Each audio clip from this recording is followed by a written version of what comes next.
Right. Pastor Rick, when I came back to Miami, I was searching around for a church. And one of the things that made me gravitate to Christ Fellowship was your incredible preaching ability. Is that a God-given talent? How did you develop that? Well, first of all, thanks for such kind words, and I surely don't deserve those. But let me hasten to add that what I have is really not preaching talent. I wasn't born with communication talent. I wasn't born with a radio voice like you have. So I don't have preaching talent. But what I do have is preaching skill. There's a big difference. So let me clarify that. Simply put, talent is an ability with which you're born. Skill, on the other hand, like preaching skill, is an ability you can acquire. It can be developed. More than that, it can be passed along to you from someone else. Let me give you an image of this.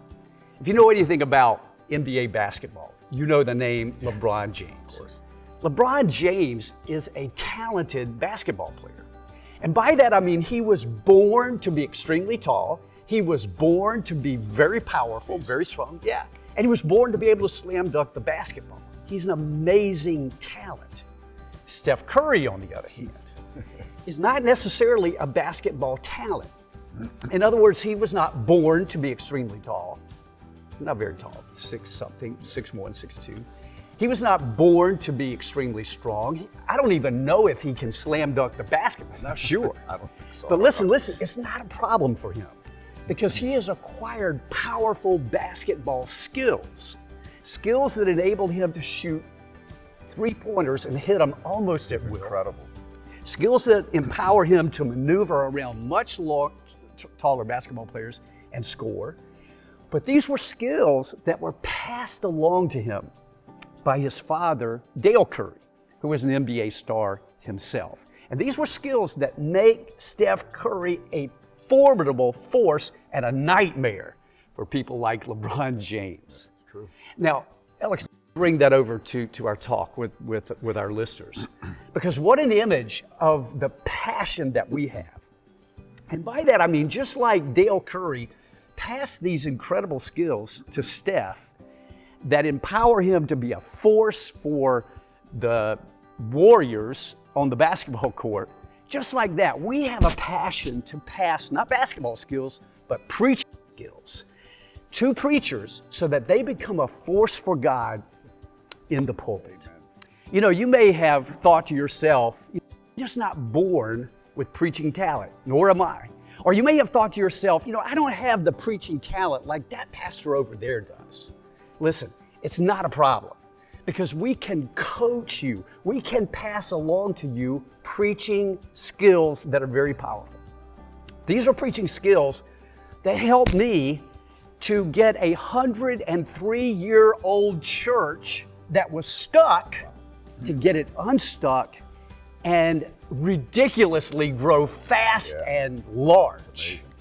And here's what you need to know though. It took me decades to figure those preaching skills out, to develop those preaching skills. What we want to do is leapfrog you over all of that so that you lead powerfully from the pulpit. You see, we have this conviction. We believe you can lead everything from the pulpit, including church growth, but only if you've got the preaching chops to do it, the preaching skills. So our mission is real simple. We pass along to you powerful preaching skills. You see, I don't have to tell you, this is kind of what you were saying, Alex. There's preaching, and then there's powerful preaching. There's preaching, and then there's powerful preaching that inspires people, that motivates people, that moves people to action.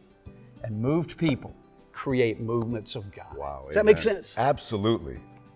For those of you listening out there, please subscribe to this YouTube channel to get more content like what you heard here today. Also, there's a link in the description below. Please click on that. You'll get more resources that are available to you. And please register so we can stay connected. Before we go, Rick, is there one tip that you can leave everybody with today that they can put to work right away? One thing, Alex, we teach a method that we call high impact expository preaching. And we not only teach you what to do, but we teach you how to do it. And one of the skills we emphasize is a powerful sermon launch. See, I don't have to tell you, the sermon launch is the most critical part of the sermon journey. It's not the most important part, not the most crucial part. That would be the ending, the call to action. But the sermon launch is where you can crash and burn. So to ensure a powerful sermon launch, one that is fueled with the authority of God, one that grips audience attention, one that clarifies where you're taking them, and one that puts the sermon on a straight trajectory to the call to action. To ensure that, we teach a 5-stage launch. Every time you launch a sermon, it's going to be different all the time, but you're going to go in 5 stages, and that will ensure a powerful sermon launch. By the way, this methodology that we teach will make your sermon preparation simpler, easier, faster, and better every time. So to get that first tip on the first stage of the launch, join us next time on Leading from the Pulpit. God bless you.